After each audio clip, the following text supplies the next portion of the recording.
ప్రభునందు ప్రియమైన దేవుని బిడ్డారా, ప్రభైన యేసు నామమున మీకు శుభములు. జీవముగల దేవుని కృపావర్షం మీపై సమృద్ధిగా కురియునుగాక. ఈ దినం అనగా మార్చి నెల 7వ తారీఖు 2026 శనివారం హోలీ ట్రినిటీ చర్చ్ మినిస్ట్రీస్ వారు అందించు అనుదినమన్న. ఈ దిన మన ధ్యానాంశం నిజమైన ఆతిథ్యం. దేవుని వాక్యం చదువుకుందాం అండి. 1 పేతురు గ్రంథము 4వ అధ్యాయం 9, 10 వచనాలు. ఒకరినొక్కడు ఆతిథ్యం చేయడి. దేవుడు నానా విధమైన కృప విషయమే మంచి గృహ నిర్వాహకులై ఉండి ఒక్కొక్కడు కృపావరం పొందిన కొలిది ఒకరికొకడు ఉపచారం చేయడి. దేవుడు తన పరిశుద్ధ వాక్యం దీవించిన గాక. దేని బిడ్డారా, మీరంతా ఎలా ఉన్నారని, మీ ఆరోగ్యాలు ఉన్నాయి, మీ కుటుంబంలో అందరూ బాగున్నారా? ప్రతిదినం మీకోసం భారంతో ప్రార్థన చేస్తాం. ఉదయం లేచిన వెంటనే దేని బిడ్డారా ప్రార్థన చేసుకుని కొంత సమయం దేవుని వాక్యం ధ్యానిస్తున్నారు. ఉదయం సాయంకాలం మీ గృహాల్లో ప్రార్థన ఉందా? దేని బిడ్డారా, ఈ దినాల్లో మనకు ప్రార్థన చాలా అవసరం. మరి ఈ దినాల్లో మనం చూసినట్లయితే ఎన్నో భయంకరమైన వార్తలు మనం దేశంలో వింటున్నాం. ప్రపంచంలో ఎక్కడ నెమ్మది సమాధానం లేదు. ప్రతి విశ్వాసికి బహుమతి ఉంటుంది.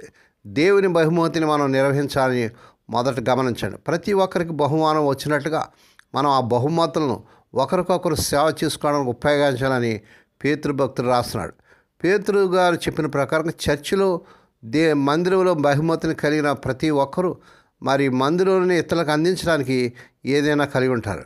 ఈ 1 పేతురు గ్రంథం 4వ అధ్యాయంలో మనం చదివినటువంటి భాగంలో ఆతిథ్యం సేవ, దేవుడు మనకి ఇచ్చిన బహుమతులను ఇతరుల సేవ చేయడానికి ఉపయోగించడం యొక్క ప్రాముఖ్యత నొక్కి చెప్తుంది. ఇదే మిషనరీలు చేసినటువంటి గొప్ప పరిచర్య. ఇది నిజాయితీగా అలా చేయాలని, దేవుని శక్తిపై ఆధారపడి ఆయన జ్ఞానంతో మాట్లాడాలని మనకు గుర్తు చేస్తుంది. అంతిమంగా మన చర్యలన్నీ యేసుక్రీస్తు ప్రభు ద్వారా దేవునికి మహిమ తీసుకురావాలనేటువంటి విషయాన్ని కూడా మనం చూస్తున్నాం. సాపాటింగ్స్ భోజనం చేశారా? మీరు తమిళనాడులోని ఏ గృహాన్ని సందర్శించినా మీరు ఇదే ప్రశ్నను వినగలరు. ఇది తమిళ ప్రజలు తమ ప్రేమను, ఆతిథ్యాన్ని చూపించే విధం.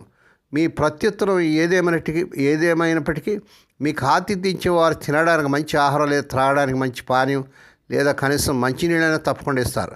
నిజమైన ఆతిథ్యం అంటే కేవలం సాధారణ పలకరింపులు మాత్రమే కాక యథార్థమైన ప్రేమను చూపి వారి అక్కను గమనించడం అని తమిళుల యొక్క నమ్మకం.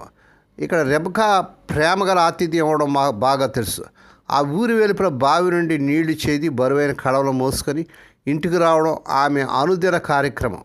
బహుదూర ప్రయాణంతో దప్పుకున్న అబ్రహాం గారి సేవకుడు కడవలో నీళ్లను అడిగినప్పుడు ఆమె నీళ్లు ఇవ్వడానికి సందేహించలేదు. చూడండి, ఆదికాండం 24వ అధ్యాయం 17-18 వచనాలు చదవండి. ఎంత మాత్రం కాకుండా ఆమె వారి ఒంటిలో కూడా దాహంతో ఉండడం చూసి మరికొన్ని నీళ్లు తీసుకురావడానికి త్వరపడి వెళ్ళినట్టుగా ఆదికాండం 24వ అధ్యాయం 19-20 వచనాలు కూడా మనం చూస్తున్నాం.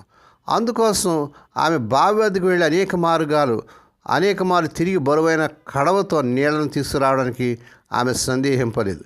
దేవుని బిడ్డ, ఆతిథ్యం ఇవ్వడానికి నువ్వు సిద్ధపడుతున్నావా? ఎవరైనా పరదేశులు కానీ, దేవుని సేవకులు కానీ, దిక్కులేని బిడ్డలు కానీ, మరి ఎవరైనా పేదవారు కానీ వచ్చినప్పుడు వాళ్ళకి ఆతిథ్యం ఇవ్వడానికి, వారికి సహాయం చేయడానికి, దేవుని సేవకులు సహాయపడటానికి మరి ఈ చక్కని గుణాలు దేవుని బిడ్డలు మనం కలిగి ఉన్నామా? ఇది కూడా ఒక కృపావరం. దేవుడు మనకి ఇచ్చినటువంటి కృపా వరాల్లో నానా విధమైనటువంటి కృపావరాలు ఇదొక వరం అనేటువంటి విషయాన్ని మనం మర్చిపోవద్దు. మరి ఎంతో దుర్భరమైన జీవితాన్ని జీవిస్తున్న వారికి మనం చూపే చిన్నపాటి దయ, సహాయం వారిని ఎంతో బలపరిచి ప్రోత్సహించగలదు. దేవుని బలమైన ప్రేమ సాధకం ఉండడం అంటే శక్తివంతమైన ప్రసంగాలు చేయడం లేదా సంఘాలు స్థాపించడం మాత్రమే కాదు, కానీ దప్పికొన్న వారికి త్రాగుటకు మంచినీరు ఇవ్వడం, వారి కష్టాలు, సమస్యలు పాల్పంపులు పొందడం, వారి ఆహారం పెట్టడం, వారికి సహాయం చేయడం, దయ చెప్పడం అనేటువంటిది ఇది దేవుని ప్రేమను చూపిస్తున్నాడు దేవుని బిడ్డారా. మరి అటువంటి స్థితి, అటువంటి కార్యాలు మనం చేయగలుగుతున్నామా? మీకు తెలిసిన వాళ్ళు ఎవరికైనా మీ ప్రోత్సాహం కావాల్సి ఉన్నదేమో. వారిని ప్రోత్సహించే వరకు మీరు ఎటువంటి దయగల కార్యక్రమాలు చేయగలరు? తండ్రి లేని బిడ్డలను, దిక్కులేని బిడ్డలను, విధవరాలను, పేద బిడ్డలను, మరి కుష్ఠరోగిని, వీరందరూ కూడా మనం జ్ఞాపకం చేసుకుని అలాంటి వారికి మనం ఆతిథ్యం ఇచ్చి వారికి సహాయం చేసి వారి పట్ల మనం కృప చూపించాలి. ఆ రీతిగా చేయుటకు పరిశుద్ధాత్మ దేవుడే మిమ్మల్ని ప్రేరేపించును గాక. దేవుని మాటలు దీవించును గాక. ప్రార్థన చేసుకుందామండి. పరిశుద్ధుడైన మా తండ్రి, నీ పరిశుద్ధ నామమునకు వందనాలు, స్తోత్రాలు చెల్లించుకున్నాము నాయన. జీవముగల తండ్రి, గొప్ప దేవానికి వందనాలు. ఈ ఉదయకాలంలో ఈ వర్తమానం వింటూ అనేకులకి వర్తమానం పంపిస్తూ షేర్ చేస్తూ లైక్ చేస్తూ సబ్స్క్రైబ్ చేసిన మా ప్రియులందరూ దీవించండి. ఈ దినం పుట్టిన దినాలు, వాహ దినాలు, ఆయా శుభదినాలు జరుపుకున్న బిడ్డలు కూడా బహుగా దీవించి మరొక సంవత్సరమైన దయాకృట్టిన బిడ్డకు ధరింపు చేసి వారి పట్ల నూతన కార్యం చేయించుకోండి. రోగులైన బిడ్డల కోసం ప్రార్థన చేస్తున్నాను. ఈ దినాల్లో చాలామంది ప్రభావ జ్వరాలతో, డెంగ్యూ ఫీవర్స్తో, టైఫాయిడ్స్తో, క్యాన్సర్స్తో, ఫిట్స్తో, రకరకాల హెడేక్స్తో, వ్యాధులతో బాధపడుతూ సీరియస్ కండిషన్ ఎవరైతే ఐసీలో ఉంటున్నారో కలవరి సిల్వ రక్త ప్రభావాన్ని శిరస్సు మొదలు పాదం వరకు ప్రవహింపజేస్తున్నాను. స్వస్థత, ఆరోగ్యం, విడుదల యేసు నామములో ప్రకటిస్తున్నాం తండ్రి. కార్యం జరిగించుకోండి తండ్రి. స్తోత్రాలు. ఇదిగో నాయన జరుగుతున్నటువంటి ఈ భయంకరమైన ఇజ్రాయిల్, పాలస్తీనా, గాజా, మా తండ్రి హమాస్, ఇరాన్, ఇరాక్, అమెరికా జరుగుతున్నటువంటి యుద్ధాన్ని మీరు ఆపి మా తండ్రి దేశంలో నెమ్మది సమాధానం దయచేయండి.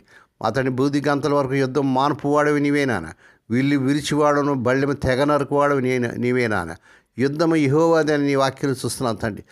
ఈ యుద్ధం వల్ల అనేక మంది ప్రభా మా తండ్రి ఆ యొక్క అరబ్ కంట్రీస్లో మా తండ్రి ఇంకా ప్రపంచ దేశాలు ఎక్కడెక్కడైతే ఆ ఎయిర్పోర్ట్స్లో పడిగా పడుతూ ఉంటున్నారు వారందరి పట్ల కృప చూపించి యుద్ధం ఆపి ఆ తండ్రి నీ బిడ్డలు చేరాల్సిన గమ్యస్థానం చేరటాన్ని మీరు కృప చూపించిన ఆయన సహాయం చేయండి తండ్రి.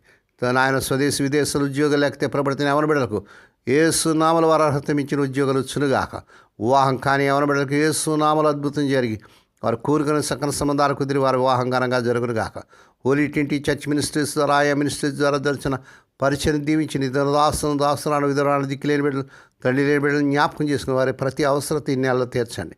ఈ దినమంతట్లో నీ బిడ్డల చుట్టూ మీరు రక్తం చేసి ప్రతి విధంగా కీడు నుంచి, దృష్టి నుంచి ప్రమాదం తప్పించి క్షేమకరమైన ప్రయాణాలు దయచేయమని సమస్త మహిమా ఘనత మీకే చెల్లించుకుంటూ యేసయ్య పరిశుద్ధ నామన స్తుతించి గణపరిచి వేడుకొని ప్రార్థిస్తున్నాం తండ్రి. ఆమేన్. మన ప్రభువైన యేసు క్రీస్తు వారి కృప, తండ్రి అయిన దేవుని ప్రేమ, పరిశుద్ధాత్మదేవుని కనీన సహవాసము సదాకాలం మీకు తోడేడి నడిపించి బలపరచునుగాక. ఆమేన్.